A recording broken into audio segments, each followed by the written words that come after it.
Hey guys, have you ever imagined what it would be like to fight alongside a samurai that even the gods feared? Get ready to know the story of Soji Okita, the warrior who made even the gods tremble. Imagine a young samurai so lethal that he was known as the Demon Child, a nickname that doesn't come by chance. Soji Okita was not just a swordsman. He was practically a living legend of the Shinsengumi, the most feared police force of the bakumatsu period in Japan. At just 25 years old, Soji was already considered the strongest assassin of his time. His feline, almost demonic eyes concealed a brutal energy that would freeze his enemies in fear. But what made this young samurai so different from others? Let's dive into the story of a warrior who literally transcended the limits of humanity. Born in the heart of the Shinsengumi, Soji was not just a fighter, he was a force of nature. His sword technique was so impressive that he could literally disappear during combat, creating illusions that would confuse even the most experienced opponents. Soji's most impressive ability? His Demon Child, a superhuman technique that literally transformed his body into a war machine.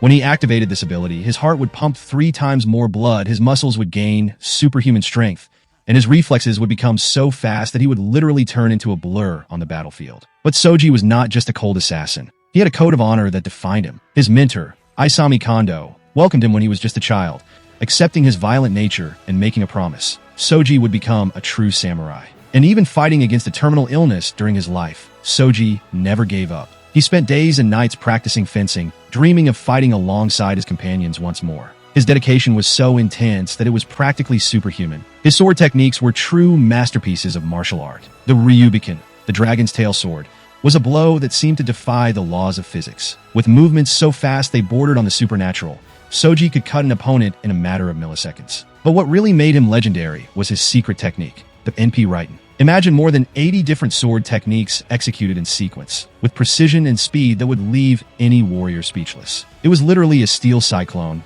capable of defeating entire armies. During his legendary fight against Susanoo, literally a sword god, Soji proved that he went far beyond human limits. He not only survived blows that would destroy entire cities, but also managed to wound a god, something considered impossible. His premature death from tuberculosis was always his greatest regret. Soji dreamed of dying in an epic battle, giving everything he had. But his legacy? That remained immortal. What happens when a warrior completely transcends the limits of humanity? Was Soji Okita really human, or something much, much beyond that?